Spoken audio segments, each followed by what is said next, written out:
Sente-se ou deite-se numa posição confortável e respire profundamente 2 vezes. Você inspira profundamente e expira lentamente 2 vezes, atingindo um estado meditativo. Concentre-se, após a respiração, nos seus pés. Foque em cada músculo dos seus pés e relaxe 100%. Relaxe cada dedo, cada parte do seu pé, tornozelo, e vamos subindo. Passe pela panturrilha, pela canela, pelos joelhos, pela coxa, até ficar com as pernas inteirinhas, 100% relaxadas, como se estivessem adormecidas. Passe pelos glúteos, pela lombar, até chegar nos ombros e também pelo abdômen, pelo peito, até ficar 100% relaxado, sem nenhum músculo tensionado. Passe pelos ombros, descendo pelos braços, bíceps, tríceps, cotovelos, antebraços e as mãos, relaxando 100%, deixando tudo solto. Vamos agora ao pescoço e subir para a nuca, orelhas, queixo, bochecha, boca, nariz, olhos, testa, couro cabeludo, ficando 100% com o corpo relaxado. Agora a gente foca na nossa respiração. Respiração mais lenta, mais calma, e foca também na paz que a gente atingiu, um estado de paz muito bom. E lentamente permaneça nesse estado, e quando desejar, respire profundamente mais 3 vezes e comece então a mexer a ponta dos dedos, das mãos, dos pés, alguns músculos, para sair desse estado meditativo, e que a paz atingida nessa meditação continue.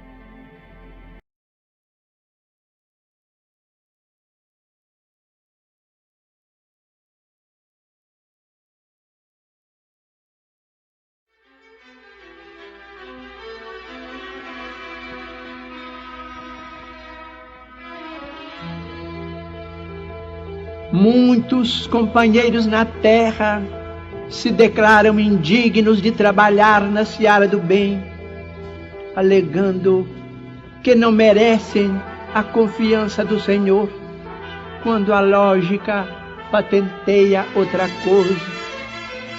Se o Senhor não te observasse o devotamento afetivo, não te entregaria a formação da família, em cuja intimidade criaturas diversas te aguardam carinho e cooperação.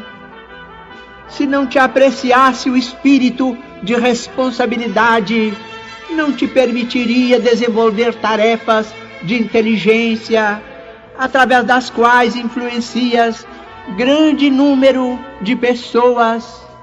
Se não acreditasse em tua nobreza de sentimentos, não te induziria a sublimar princípios e atitudes na realização das boas obras, com as quais aprendes a estender-lhe no mundo o reino de amor.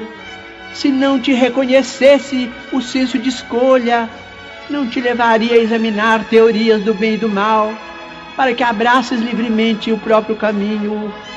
Se não te aceitasse o discernimento, não te facultaria a obtenção desse ou daquele título de competência, com o qual consegues aliviar, melhorar, instruir ou elevar a vida dos semelhantes. Se o Senhor não confiasse em ti, não te emprestaria o filho que educas, a afeição que abençoas, o solo que cultivas, a moeda que dás. Não cai uma folha de árvore sem que o Pai o queira, ensinou-nos Jesus.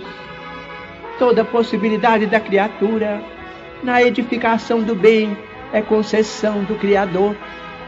O crédito vem do Pai Supremo, a aplicação, com as responsabilidades consequentes, diz respeito a nós.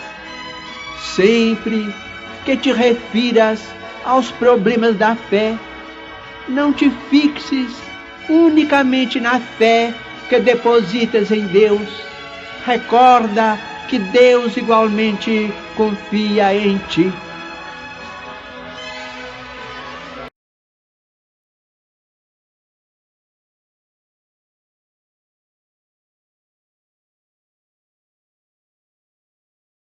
Eu venho fazendo uma pesquisa que se iniciou com esses dois livros aqui. Mesmer, A Ciência Negada do Magnetismo Animal, e Revolução Espírita, a Teoria Esquecida de Allan Kardec. No livro Mesmer, depois de ler em Kardec, que ele falou: magnetismo animal e espiritismo são ciências gêmeas. Não é possível compreender uma sem conhecer a outra. Aquela que se separar da sua congênere cairá no impasse. Quando eu li isso em Kardec, eu falei: nossa, Kardec está dando uma importância a isso. Fui nos livros e diziam que Mesmer era um charlatão, até mesmo na Enciclopédia Britânica. E meu pensamento foi o seguinte: como que Kardec, com o trabalho de lucidez que ele fez, pode ter confiado num charlatão? Alguma coisa está errada. Isso eu tinha lá para os 15, 16 anos. E eu coloquei como meta que eu ia saber quem foi Mesmer, o que foi que ele escreveu. Demorou muito tempo. Mas, em determinado dia, eu estava junto com o Dr. Álvaro Glerian, o professor da Faculdade Paulista de Medicina, com as obras de Mesmer, que nós traduzimos, e mais 20 obras de magnetismo. E a coisa que mais me surpreendeu é encontrar Mesmer dizendo o seguinte: olha, as teorias que a física usa para explicar a natureza estão equivocadas. Em verdade, a hipótese que melhor explica todos os fenômenos é a existência de um fluido cósmico universal. Alguém já ouviu falar disso, fluido cósmico universal? Aonde você viu? Você viu em Kardec, não foi? Só que eu estava lendo Mesmer numa obra de 1784. Ou seja, muito antes de Kardec. O que a gente pode concluir disso? E depois de toda a questão do cenário cultural envolvido. Mesmer foi quem propôs a teoria do fluido universal, que depois foi utilizada para os espíritos, para explicar os fenômenos espíritas. Esse é um primeiro passo da conexão, mas teve outro. Quase todo mundo, aqui, quem já conhecia Mesmer antes de... Quem já conhecia Mesmer aqui? Levanta a mão para mim. Alguns. Quem já tinha ouvido falar da ciência do magnetismo animal? Alguns. Quem aqui já tomou um passe? Então, você só não está ligando o fato à pessoa. Porque quem criou a proposta de medicina, que usa o passe como sendo um instrumento terapêutico, foi o Franz Anton Mesmer. Então, na casa espírita, a gente sabe o que é o passe, como ele nasceu, como se faz, o que está acontecendo naquele momento, a gente não sabe. Então, isso tem uma história do desenvolvimento do entendimento disso. É uma ciência. E Mesmer buscava compreender como era possível estabelecer-se uma relação entre um indivíduo e outro. Essa era a meta dele. Não era só a cura. Quando Mesmer começou a pesquisar o fenômeno com o qual ele estava lidando, e era um fenômeno natural, ele descobriu que é muito, muito além da cura. O que Mesmer descobriu? Quando ele dava um passe no indivíduo, e isso às vezes levava um bom tempo, a pessoa entrava no estado de sono. Mas aquele sono, em determinado momento, permitia que o indivíduo despertasse continuando dormindo. Poxa, mas como é que ele sabia que o indivíduo continuava dormindo? Ele não tinha sensibilidade cutânea. Você podia beliscar o indivíduo, ele não sentia. Quando ele acordava, ele não lembrava de nada do que havia acontecido. Se você tampasse os olhos, ele continuava enxergando. Então isso ficou conhecido como sono mesmérico, porque foi o Mesmer que descobriu. Depois passou a ser conhecido como sonambulismo, que é muito semelhante com o sonambulismo natural, mas a condição dele é o sonambulismo provocado. Mesmer descobriu então o sonambulismo provocado. Nesse estado, o sonâmbulo via distância, enxergava um livro fechado, lia uma carta sem precisar tirar do envelope. Observava o corpo do outro indivíduo por dentro, conseguia fazer um diagnóstico.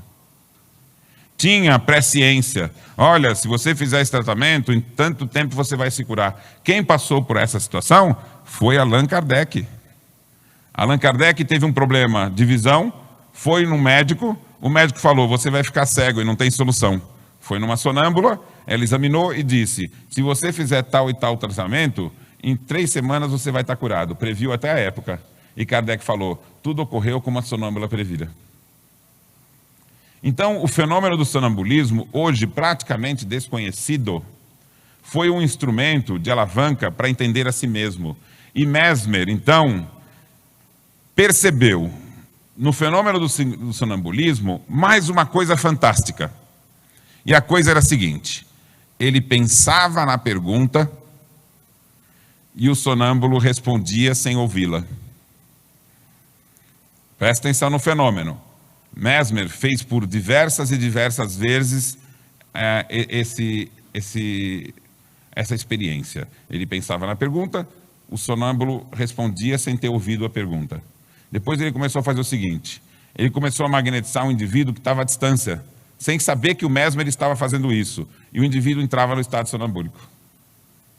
Então o que acontece? Não foram os sentidos normais. Não foi a visão, eu vi o Mesmer e acabei me induzindo. Não, ele não estava vendo e ele entrava naquele estado. Então, qual era a conexão que havia entre o Mesmer e o indivíduo? A pergunta é, como a gente pode causar uma influência a um outro indivíduo à distância? Quando o Mesmer se viu diante desse desafio, olha só o raciocínio dele. Se fosse uma substância que sai de mim, e vai até ele, não explica todos os fenômenos.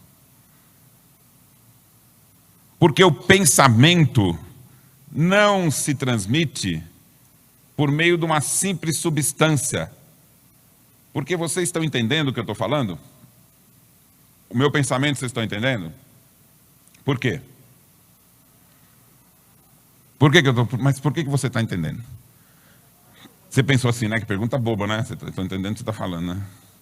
Mas por que você está entendendo o meu pensamento?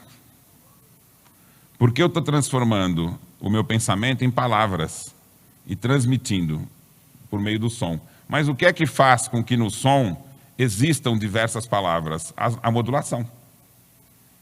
Então, se eu não pudesse, o som não fosse transmitido por meio de ondas, você receberia algo estático. Uma substância que só teria quantidade, e não a modulação que permite transmitir uma informação. Conclusão de Mesmer. Gente, ele está pensando isso no século XIX, hein? Desculpa, no século XVIII, 1780. A ciência estava longe de pensar algo assim. E aí Mesmer disse o seguinte, se eu estou transmitindo um pensamento que vai até o outro, se o meio não é o ar, que é o que transmite o som, então, eu tenho que estar transmitindo por meio do pensamento uma vibração de algo mais sutil do que o ar. Se eu não estou observando, então é mais sutil do que a luz. E como é que chega no outro indivíduo? Se o outro indivíduo tem mecanismos fisiológicos para captar, por exemplo, as vibrações da luz pelos olhos, as vibrações do som pelos ouvidos, né? Você sente o tato. Como é que chegaria algo tão sutil como o pensamento no outro indivíduo? E aí Mesmer faz a seguinte suposição: toda a matéria é feita de uma origem única, que explica todos os fenômenos. Por isso que o nome chama fluido cósmico, ou seja, todo o cosmo tem origem nele só. E fluido cósmico universal, porque ele explica todos os fenômenos. Então, universal não é de universo, é de explicar todos os fenômenos. Então ele diz assim: numa determinada vibração temos as ondas da água, numa determinada vibração as ondas do ar, numa determinada vibração as ondas que são a luz. E uma vibração acima da luz, nós transmitimos o pensamento. Só que o que vai receber essa vibração é o sistema nervoso do outro. Então não passa pelos sentidos. Quando eu coloco o indivíduo no estado adormecido, aí ele começa a perceber as vibrações sutis do pensamento. Ele vai propor isso em 1784. É a base do que serviu no futuro para os espíritos explicarem a relação do pensamento de um com o outro, gente. Como é que os espíritos explicaram a transmissão do pensamento? Não são ondas do fluido universal? Num estado mais sutil do que a gente percebe? Qual é a diferença do espiritismo? O perispírito. Então Mesmer não tinha a hipótese do perispírito porque ele não tinha como supor o perispírito. O perispírito não foi suposto, ele é uma observação dos espíritos. Então precisava da ciência espírita para complementar. Mas o que Mesmer vai descobrir então é que não só o pensamento pode ser transmitido de um indivíduo para o outro, mas essa relação com o indivíduo com o outro se dá por uma sintonia da vontade. O que vai contrapor completamente a hipótese de uma substância sendo transmitida para o outro. Por que a importância da vontade e do pensamento? Por que a importância da vontade e do pensamento? Porque se você considerar que o pensamento causa uma ação física, nem que seja a vibração do fluido universal, você está concretizando a hipótese da alma. E a alma deixa de ser uma abstração e passa a ser algo que pode ser estudado. Mesmer abriu caminho para algo que foi acontecer só na época de Kardec, que é a instauração de uma psicologia na universidade. O que eu estou dizendo aqui? Que no período anterior à proposta de Kardec, instaurou-se na universidade e foi ensinado nos colégios uma psicologia experimental espiritualista, tendo, inclusive, influência das descobertas de Mesmer. No colégio, os jovens aprendiam uma psicologia que considerava que a alma tem faculdades que diferem das características do corpo físico. Por que isso é importante? A psicologia está presente hoje na universidade, não está? Ela é espiritualista ou materialista? Materialista. Por que materialista? Ela vai considerar que o ser humano é totalmente sujeito aos fenômenos da fisiologia. A base do materialismo é dizer que nós não temos liberdade, porque a fisiologia é determinista, porque a matéria é determinista nos seus fenômenos. Vou dar o exemplo que eu já usei para quem estava aqui à tarde. Se eu soltar esse copo aqui, o que vai acontecer? Qual é a porcentagem de chance dela cair? 100%? Então é uma lei. Algum dos fenômenos, é possível que eu solte e não caia? Então essa lei é determinista. Não tem como fugir dela. O outro exemplo, vou soltar só para vocês terem certeza, vamos ver. Caiu. Ih, derrubei meu copo. Me arrependi 1/1000 de segundo depois. Veja, fisiologia é determinista? A fisiologia é determinista? Então pensa no seguinte, a experiência é a seguinte, um beliscão bem forte no seu braço. Vai doer? Quantos por cento de chance? 100%. Então percebe que o fenômeno da fisiologia também é determinista? Então, se nós somos subordinados ao fenômeno da fisiologia, nós não temos livre-arbítrio. E nós temos, então, uma existência determinista. Veja só. Para o materialismo, o livre-arbítrio simplesmente não existe. Sem liberdade, todo comportamento seria por hábitos condicionados, castigo e recompensa. A moral é determinada pelos limites impostos pela lei social. O que importa são os atos, não a intenção. Então, veja. O que impediria você de fazer determinada ação? A dor. E o que é que incita você a fazer determinada ação? Bem-estar e prazer.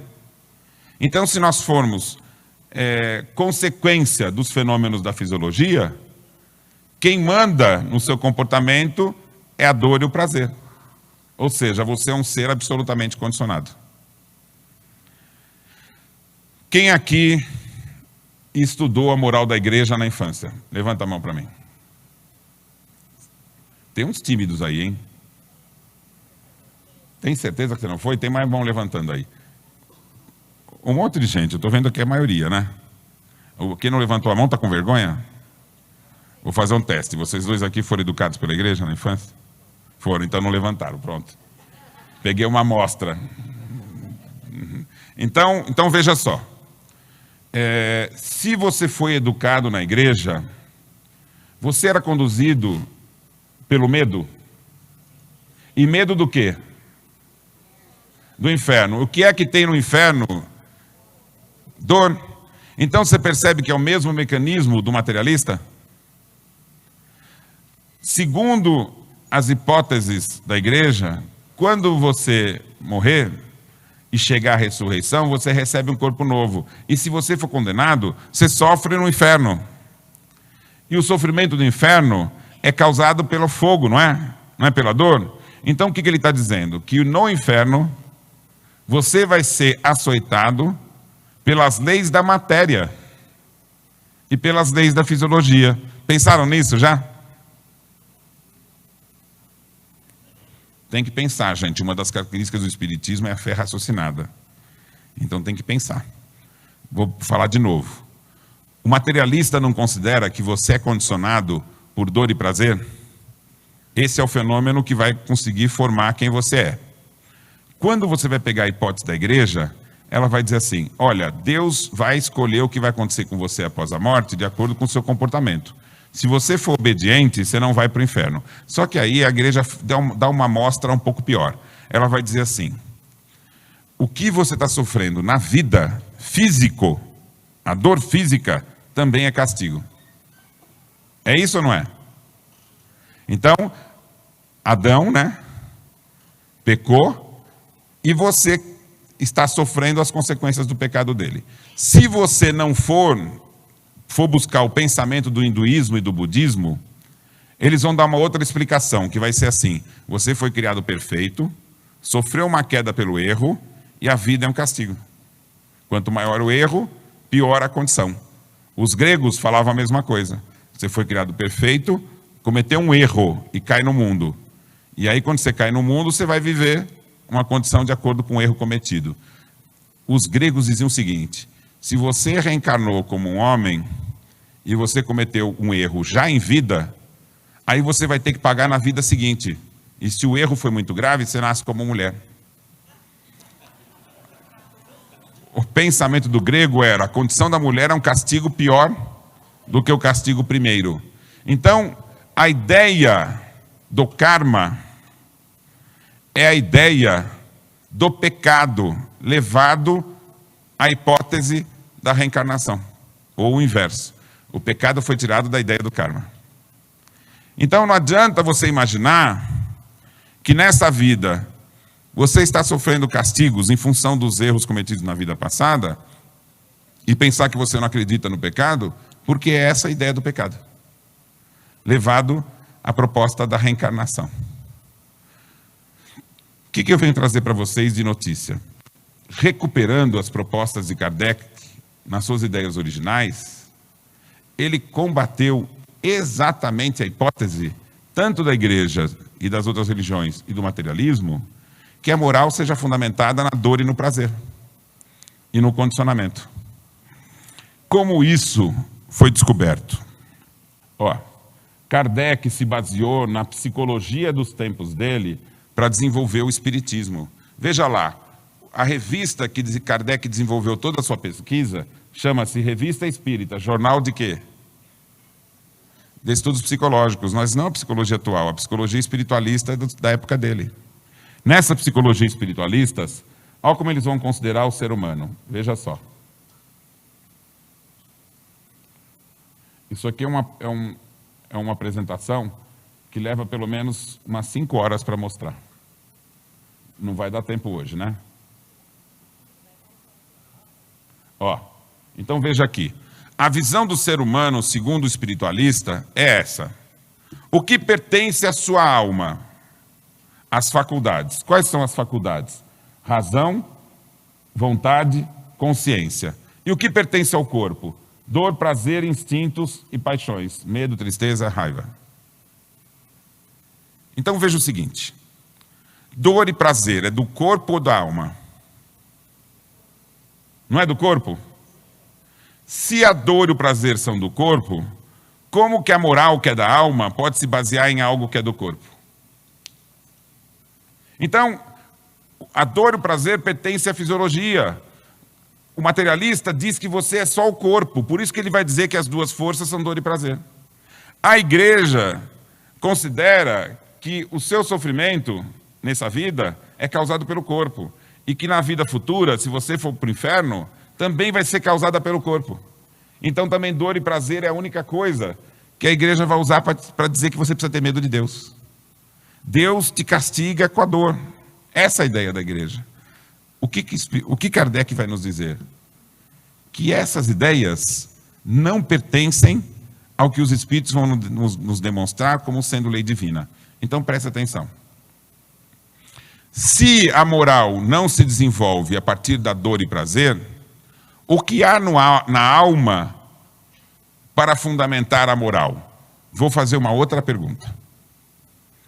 Se a razão é uma faculdade da alma, a inteligência é a maneira de você fazer uso da razão, o que você acha disso? A inteligência é um instrumento da razão? O que vocês acham? E não é por meio da inteligência que você produz o conhecimento? Então veja, razão, inteligência, conhecimento. Esse instrumento não é da alma? Ela consegue desenvolver inteligência por condicionamento ou é por desenvolvimento da sua faculdade? Conquista. Conquista. Agora me diga, se dor e prazer não são instrumentos da moral, qual faculdade você tem para desenvolver a moral?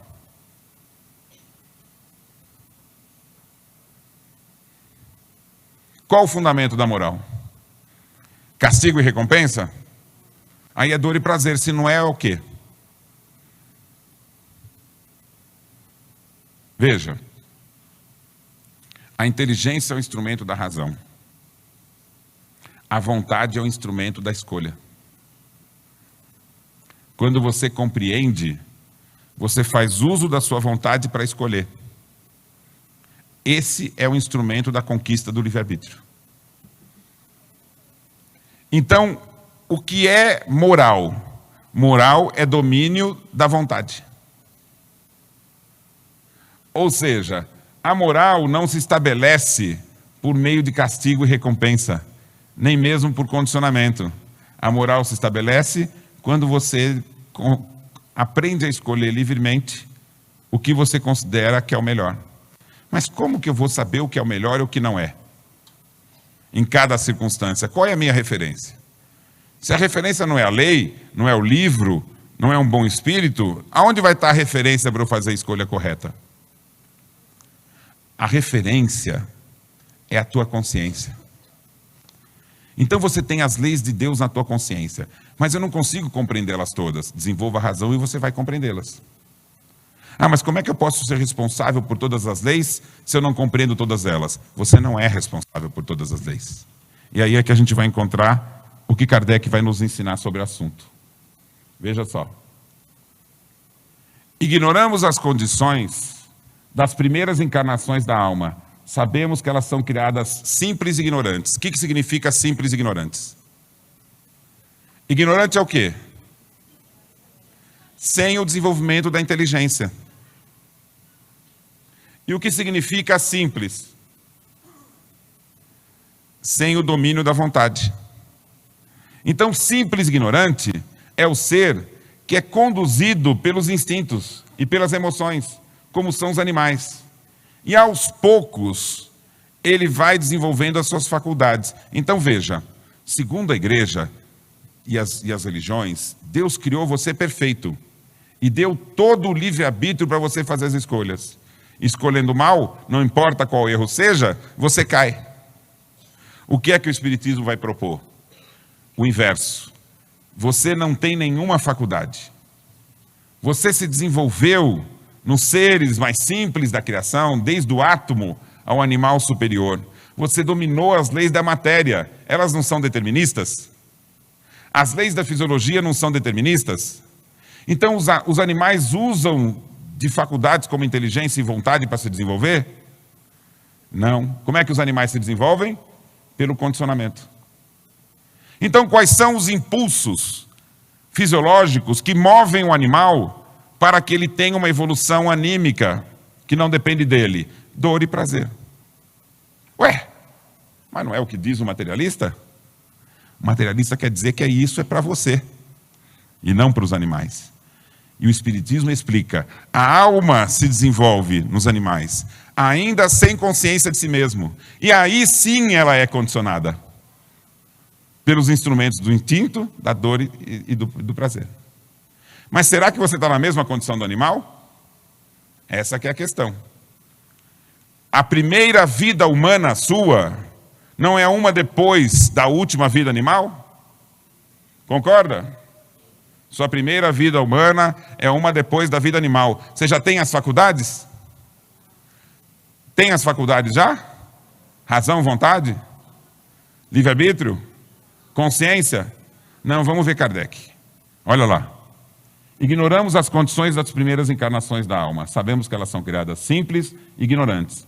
Tendo o mesmo ponto de partida, sabemos ainda que o livre-arbítrio se desenvolve pouco a pouco, depois de numerosas evoluções na vida corpórea. Isso aqui, gente, muda o mundo. Presta atenção. Nunca foi falado na história da humanidade. Ou o materialista dizia, você não tem livre-arbítrio. Ou a igreja dizia, Deus te deu o livre-arbítrio e qualquer erro é a culpa, e aí você cai. Pela primeira vez na história da humanidade, nós temos um ensinamento novo. O livre-arbítrio se desenvolve pouco a pouco. Mas como? Deus vai te dando pouco a pouco? Não, você conquista. E Kardec explica o mecanismo. Leia lá. Não é nem depois da primeira ou segunda encarnação que a alma tem uma consciência clara de si mesma para ser responsável pelos seus atos. É talvez depois da centésima ou? Centésima ou milésima o quê? Vida. Quanto tempo é isso? Tudo isso de tempo é só para ter consciência de si mesmo.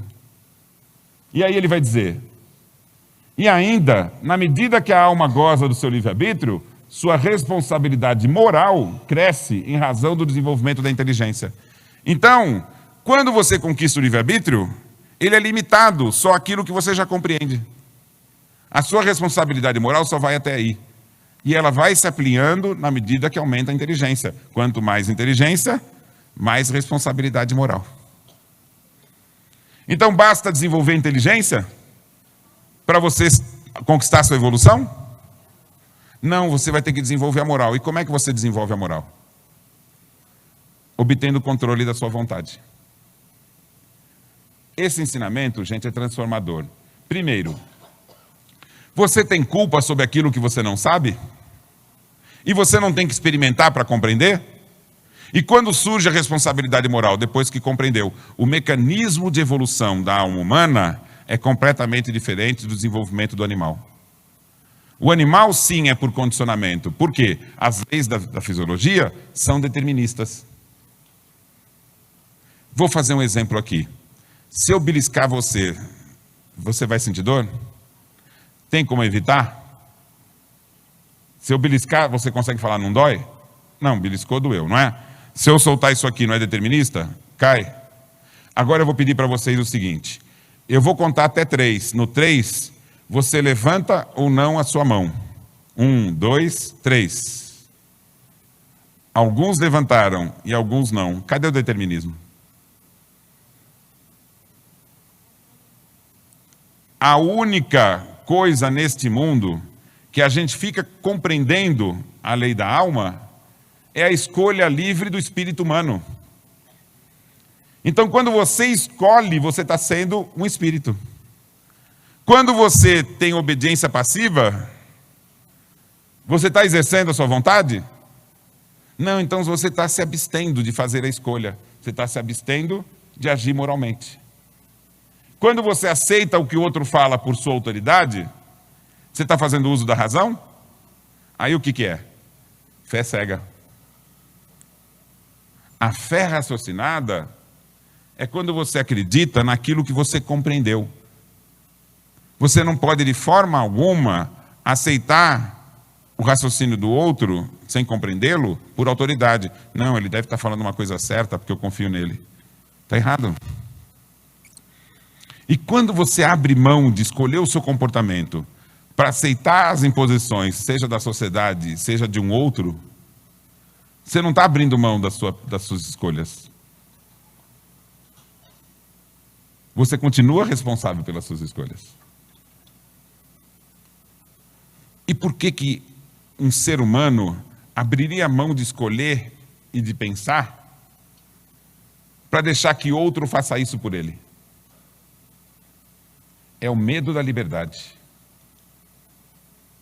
Como nós fomos conduzidos durante milênios no desenvolvimento animal, nós estamos muito perto do conforto de vivermos sobre a inteligência do instinto.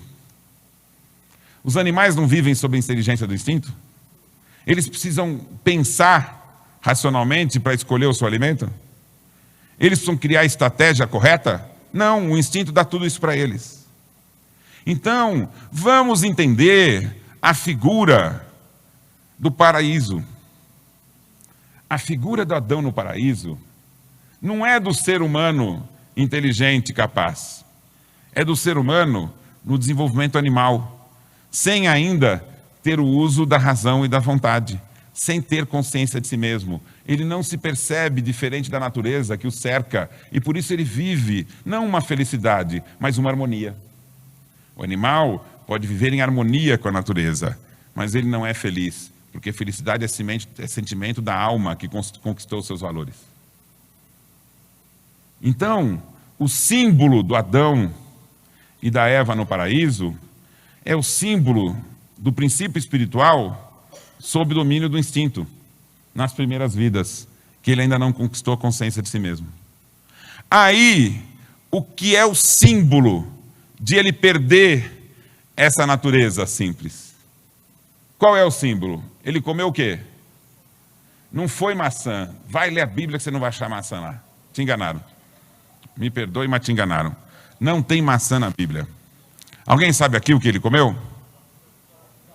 Oi? Não. Ele comeu o fruto da árvore do bem e do mal. Você leu a parte errada da Bíblia. Vai ler lá na Bíblia. Vai estar escrito assim: Adão e Eva comeram do fruto da árvore do bem e do mal. O que é o fruto da árvore do bem e do mal? Olha que coisa fantástica. A distinção do bem e do mal você não faz usando a razão? Então, comer do fruto da árvore do bem e do mal é sair da fase animal e conquistar a consciência de si mesmo. Ou seja, passar a desenvolver sua razão. Quando você desenvolve a sua razão, surge a responsabilidade moral. E aí ele não fala assim: poxa, eu estou nu? O animal não está nu? E por que ele não fala: poxa, eu estou nu? Porque ele não tem consciência de si mesmo. Então a Bíblia está se referindo a comer da árvore do fruto do bem e do mal como sendo a conquista da responsabilidade moral. Então veja, Adão e Eva no paraíso comeram da árvore do fruto do bem e do mal. Aí o que acontece com eles? Na Bíblia. Caem no mundo, não é? E aí eles passam a vivenciar a morte, não é isso? É simbólico. Veja o seguinte: o animal tem consciência de si mesmo fora do corpo? Ou ele morre e vai ter consciência já vivendo como um animalzinho. Percebe a continuidade da vida do animal? Ele vive, o corpo é que dá consciência para ele. Aí ele morre, ele vê a morte. Não, ele já está de novo numa nova vida. E se desenvolve na nova vida. Mas aí ele não morre de novo? E ele vê a morte? Não, ele se vê de novo numa nova vida. Então olha o símbolo do desenvolvimento do animal. O animal não vê o nascimento e a morte. Ele está preso no moto contínuo. E ele vai se desenvolvendo sem se perceber, pelo condicionamento, por meio dos instintos, dor e prazer. Agora, quando o ser humano ganha consciência de si mesmo, como Kardec falou ali, e chega o instante da morte, ele não se vê após a morte? O animal via isso?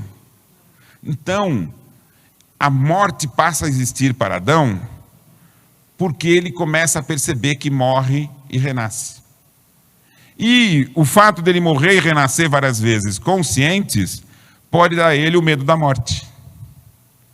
Porque ele vê essa passagem para um estado que ele não compreende, que é o estado após a morte. Ele quer voltar para a vida no mundo. Isso não gera para ele um medo? Uma insegurança? Aí eu pergunto para você, será que é melhor voltar para o estado animal? O que você acha? É melhor voltar para a segurança da natureza, em que você é regido pelos instintos? Eu não vou fazer essa pergunta porque ela é impossível. Porque dá para fazer isso? Não dá, é inevitável. A evolução é inevitável. Mas, se você continuar lendo a Gênese, ele vai dizer o seguinte: querubins, guarde dos homens a árvore da vida. Não deixe eles chegarem nessa árvore antes da hora. Olha que interessante. A árvore do bem e do mal não era proibida? Porque não volta mais atrás, não é isso? E tem a passagem. Quando ele fala da árvore da vida, com a inteligência que raciocina, nasce o livre-arbítrio, que o homem usa a seu bel prazer. Para ele somente, então, começa a responsabilidade dos seus atos. Então veja o seguinte: se o bem e o mal não está relacionado com a obediência de Deus, veja, se você achar que Deus rege você por meio de castigo e recompensa, tudo que você sofre na vida é um castigo de Deus, e tudo que é benefício foi Deus que te deu um benefício, então você acha que Deus está lá no mundo espiritual, olhando para a tua vida, escolhendo, esse aqui hoje eu vou dar um castiguinho, que eu não gostei muito da cara dele quando acordou, aquele lá eu vou dar um benefício. Seria Deus criando uma ingerência na realidade, não é isso?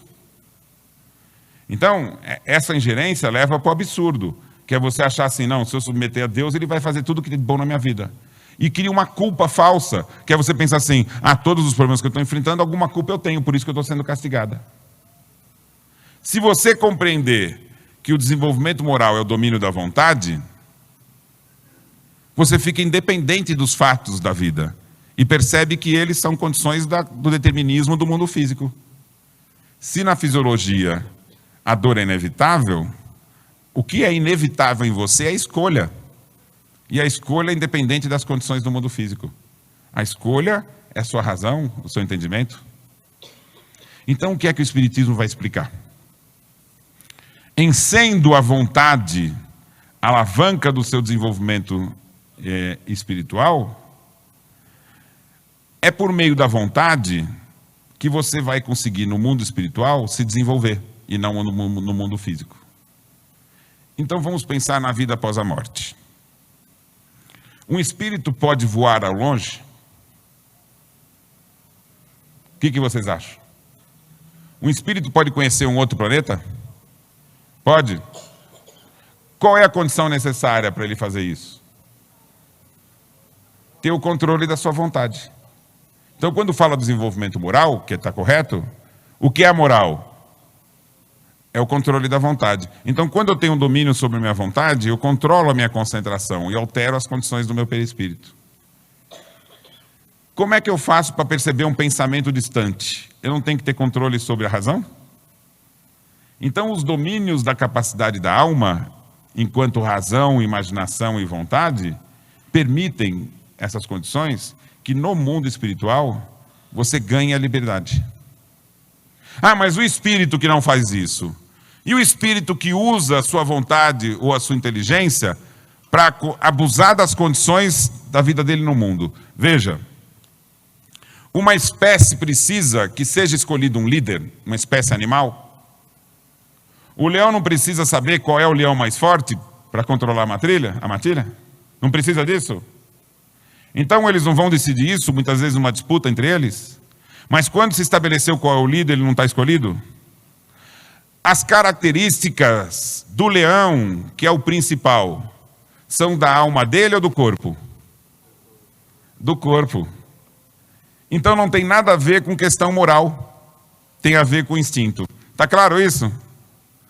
Tudo que o animal vive, do ponto de vista social, está relacionado às necessidades instintivas de sobrevivência do corpo e da espécie. Nós não estamos usando um corpo animal? O corpo que nós estamos usando não é um animal da espécie humana? A sua alma é que difere.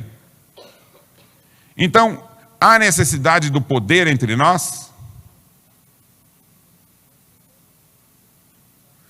Para o homem primitivo, tinha necessidade? Tinha. E não ia ser o corpo melhor? O homem mais forte não ia dominar para controlar a caça? Mas aí o homem já tinha consciência de si mesmo? Já tinha as faculdades da alma? Não. Então nós estamos vivendo uma transição. O mundo primitivo, ele foi um mundo dominado pelos instintos. Na medida em que a gente ganha consciência de si mesmo, na medida em que a gente vai desenvolvendo as nossas faculdades, que é a razão e que é a vontade, quando você controla a sua vontade, você começa a ser senhor de si mesmo. Qual vai ser a progressão disso? A progressão disso é a gente assemelhar a vida humana aqui na Terra à vida dos bons espíritos no mundo espiritual. Nós vamos trazer para o mundo físico, que é um mundo determinista, as escolhas do espírito livre, que chega no mundo espiritual e admira a harmonia do universo. Mas não é uma harmonia natural, é uma harmonia construída pelos espíritos, no meio da sua liberdade, porque ele quer ser feliz. O que representa a felicidade do espírito? É ele chegar no mundo espiritual e, pelo controle que ele tem da vontade, ele não se subjuga aos estímulos da raiva, aos estímulos do medo e da tristeza.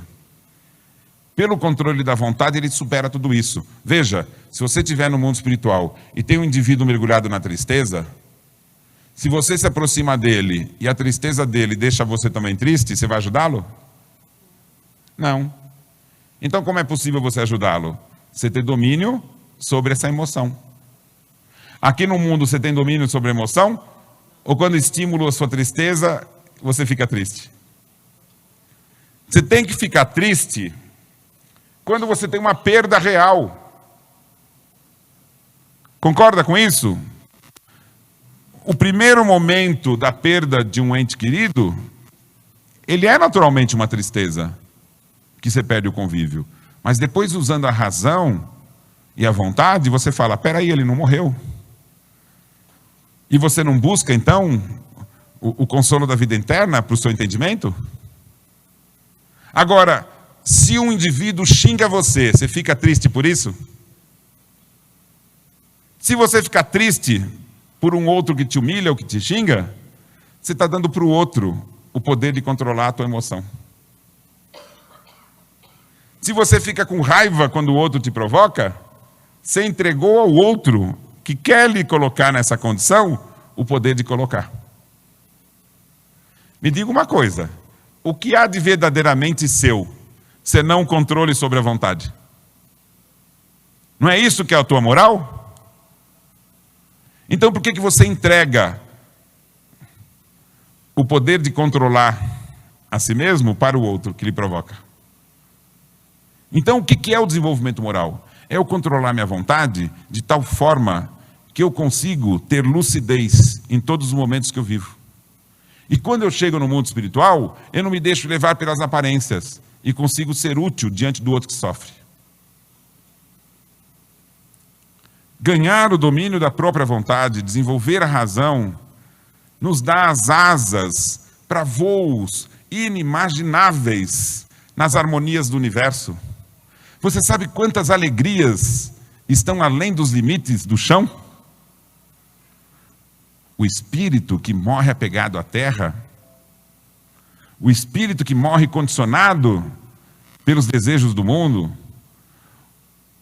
o espírito que se deixa envolver num desejo incontrolável de poder, de domínio, o que ele faz com o seu perispírito? Torna leve?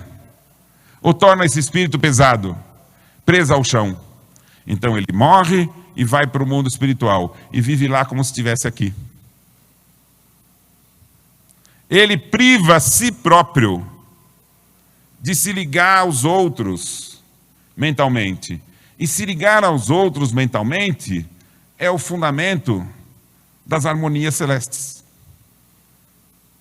Um dia que você pudesse ser tirado daqui da terra, sai do corpo e fosse levado ao espaço, não seria os mundos físicos, não seriam a formação das estrelas e as energias do mundo, que é o que a gente consegue ver com o telescópio, que lhe dariam a alegria de observar a grandeza do universo. Você seria tomado verdadeiramente, se pudesse viver essa situação, pelos grandes conglomerados de bons espíritos que se unem em pensamento e em sentimento, criando as músicas celestiais, derivadas da felicidade que eles conquistaram. Você é um ser destinado à felicidade. Mas Deus construiu o universo de tal forma que para que você saia de um simples átomo e você conquiste esses sentimentos transformadores, essas alegrias indescritíveis do bom espírito, seguindo o caminho das 3 leis que regem os universos. Primeira lei, lei da matéria. Um átomo tem sim um ser por trás dele. Uma molécula tem sim, um mineral tem sim um ser por trás dele. Mas é um ser sem consciência e que se desenvolve pelo automatismo do movimento condicionado.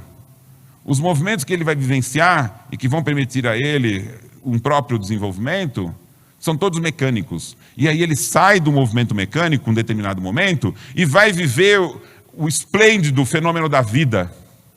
Na célula, que é a coisa mais pequenininha que você tem. Quantas células tem no seu corpo? Trilhões. Cada uma delas é um ser. Um princípio espiritual no início da sua evolução. Os seres servem ao corpo do cachorro, servem ao corpo da planta. Um ser complexo nesse mundo, ele só pode existir se ele vivenciar a condição de um conglomerado de seres simples. Tem coisa mais bonita do que essa? O seu corpo, que permite que o seu perispírito humano atue no mundo, está ligado a um corpo que é feito de trilhões de células e cada desses é um serzinho no seu desenvolvimento anímico.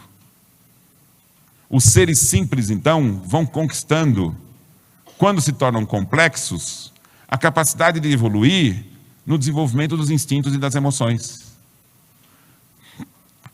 Não tem uma pequena emoção ali, os animaizinhos pequenininhos? Ele não vive o tormento do medo, ele não foge, ele não tenta conquistar a presa, ele não tem a tristeza, ele não tem o prazer. Não é isso que os animais vivenciam? E ele evolui moralmente com isso? Não, ele evolui só no desenvolvimento dos instintos para um dia se tornar um espírito humano. Então o animal é um preparo para a fase humana. Ou seja, a primeira fase do desenvolvimento do princípio espiritual, as leis da matéria. Segunda fase do desenvolvimento do princípio espiritual, as leis da fisiologia. Tudo sem que ele faça uso das escolhas. Tudo mecanicista. Tudo pelo condicionamento. E aí você chega na fase humana. Aí eu pergunto, que você aqui que está sentada nessa cadeira, qual é a tua condição? Você é simples ignorante? Você ainda está nas 1000 vidas ainda para desenvolver a consciência? Ou você já tem consciência de si mesmo? Você tem consciência de si mesmo? Você tem desenvolvimento racional? Você tem controle sobre a sua vontade? Num determinado grau você tem, não tem? Você não escolhe? Você não para quando às vezes o estímulo era para continuar? Você não enxerga uma disputa e você fala, não vou entrar nessa? Então, todas as vezes na sua vida que você para num limite e não deixa o instinto mandar, Mas todas as vezes na vida que você deixa o instinto mandar, você está aprendendo. Ah, mas eu estou na condição do vício, eu não tenho controle da vontade. O corpo me domina. Não é verdade, porque você tem consciência disso. E se você tem consciência disso, você pode mudar. O totalmente condicionado é o animal que não percebe isso. Então, se você já conquistou a consciência, foi Deus que te deu? Não, você que conquistou. Como? Milhares de vidas. Você tem o uso da razão? Você conquistou milhares de vidas. Você domina alguma habilidade, uma arte? Você conquistou por milhares de vidas. Deus não dá, pela vontade dele, virtudes. Ele não dá habilidades. Não é absolutamente correto quando você fala assim, nossa, eu agradeço essa habilidade que Deus me deu. Essa habilidade que Deus me deu. Deus não te deu essa habilidade, Ele te deu a oportunidade de conquistá-la. Você escolheu ter essa habilidade. A habilidade sua é igual à do outro? O domínio da sua vontade é sobre as coisas que o outro domina? Não, nós somos completamente diferentes um do outro. Então, o que você tem para contribuir para o mundo? E para tornar esse mundo feliz? Você quer estar no mundo feliz? Você quer participar do mundo feliz? Se vocês não querem, eu vou parar a palestra aqui. Você quer participar do mundo feliz? Tá. Qual é o ingresso para você participar do mundo feliz? É Deus escolher? Então não caia num falso ensinamento de que Deus escolhe o seu destino. Ah, Ele vai me colocar num lugar bom, num lugar ruim. Não faz isso.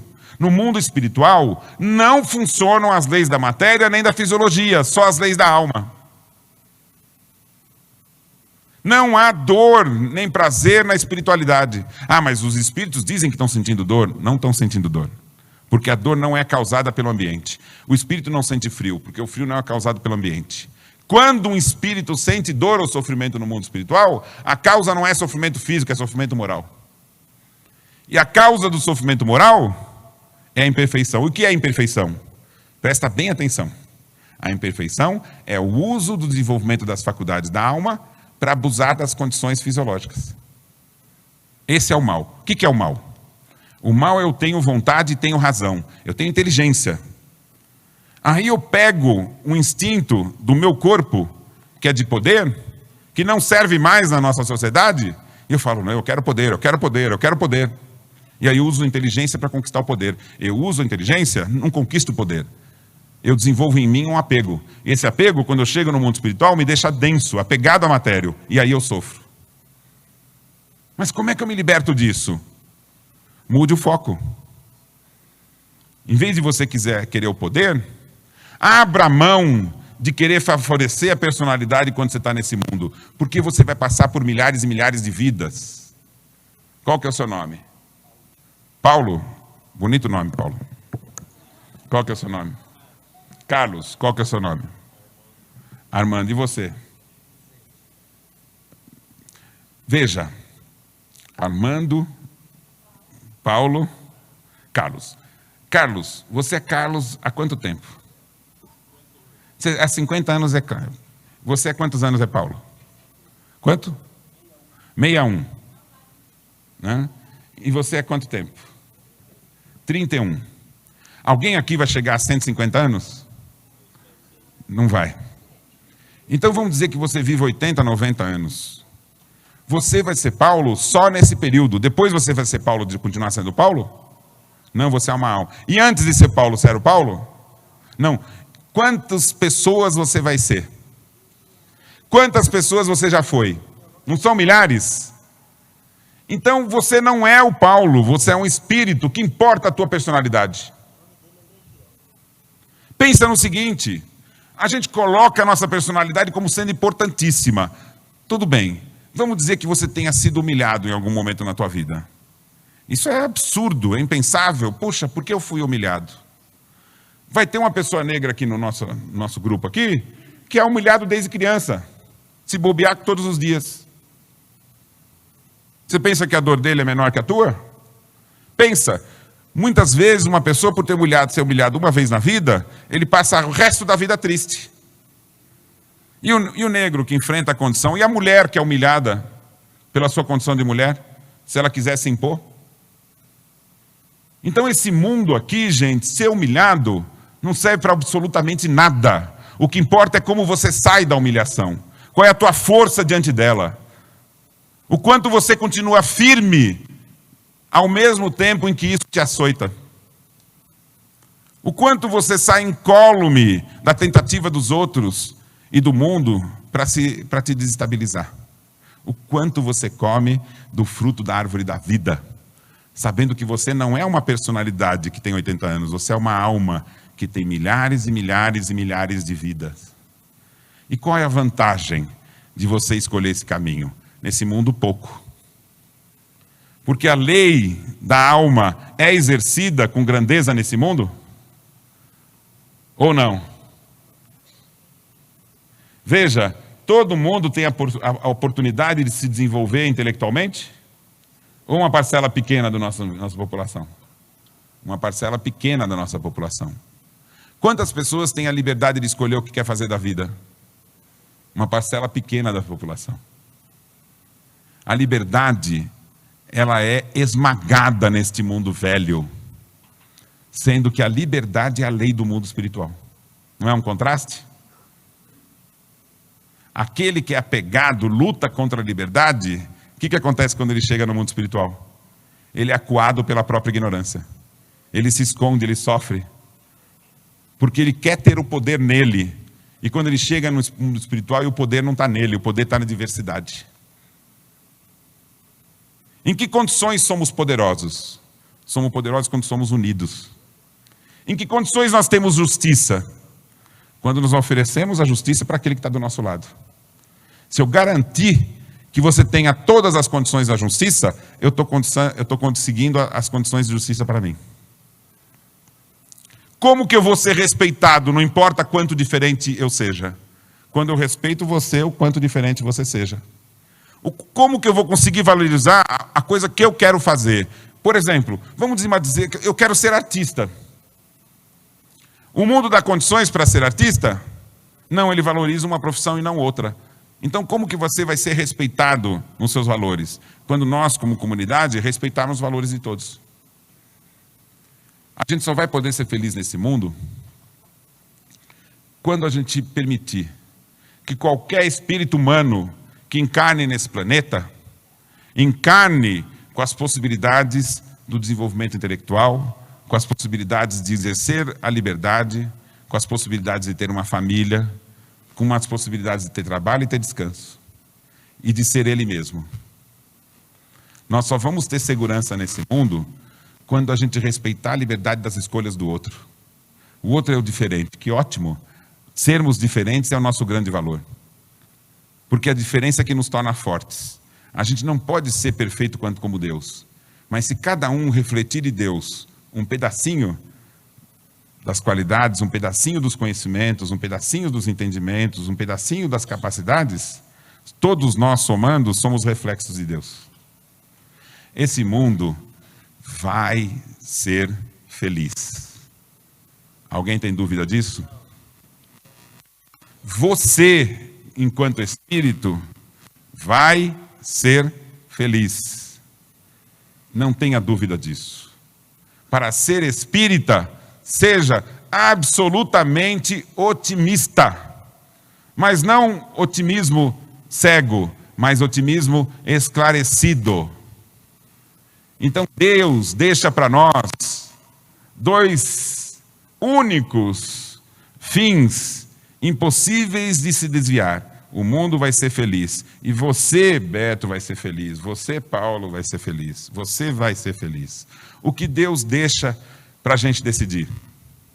Quando? Então, quando você levantar de manhã, e você perceber que você pode escolher, porque você já tem domínio da vontade, que você pode ser útil, porque você já tem o uso da razão, que você está no mundo, e que você pode fazer diferença, decida que o quando ser feliz seja hoje. Porque quando nós todos decidirmos ser felizes, o mundo será feliz. Muito obrigado.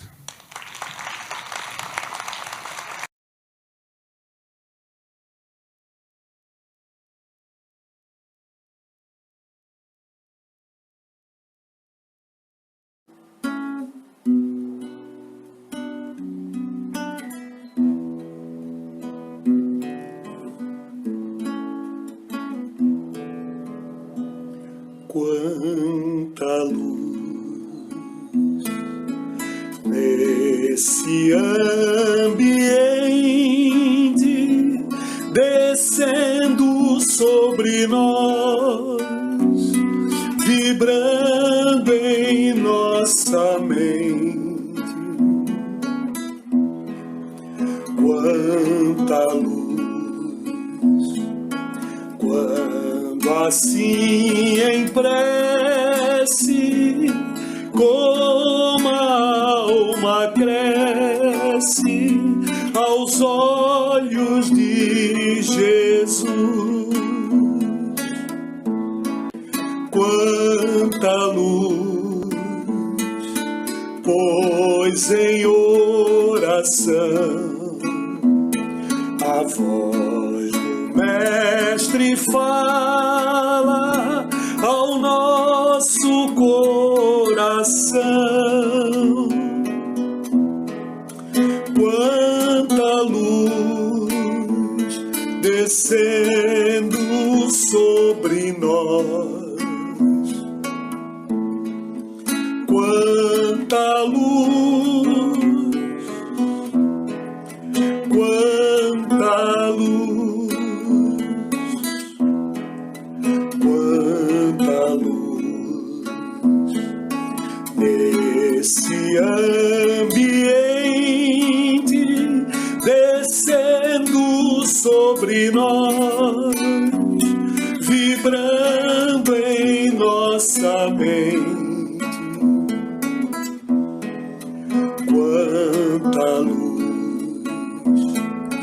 quando assim em prece, como a alma cresce aos olhos de Jesus. Quanta luz, pois em oração a voz do Mestre fala ao nosso coração.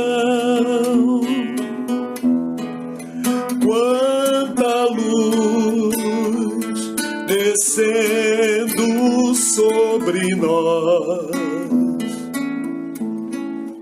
quanta luz, quanta luz.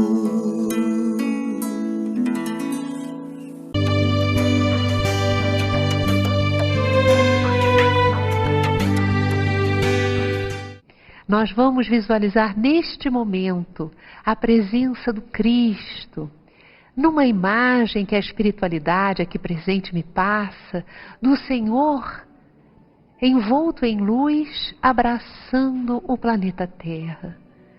E as luzes do Cristo indo tocar as mentes e corações humanos. Que este projeto de divulgação da doutrina espírita pelo Brasil e pelo mundo possa ser objeto da espiritualidade superior, que é a falange do Consolador, que é uma falange integrada pelas entidades nobres que compuseram o Evangelho segundo o Espiritismo e orientaram Kardec na elaboração do Livro dos Espíritos e das demais obras da codificação. Que esta falange divina possa vir, possa estabelecer na Terra esta organização, possa envolver mentes e corações, a fim de que nos unamos neste movimento de divulgação do amor do Cristo, renascido na doutrina dos Espíritos, pelos séculos afora, em todos os rincões onde pudermos pregar o Evangelho de nosso Senhor Jesus Cristo, onde pudermos divulgar os princípios da reencarnação, da lei de ação e reação, da imortalidade da alma, enfim. Jesus, muito obrigada e que o teu amor abençoe todos os movimentos em prol do bem na terra. Obrigada, Senhor.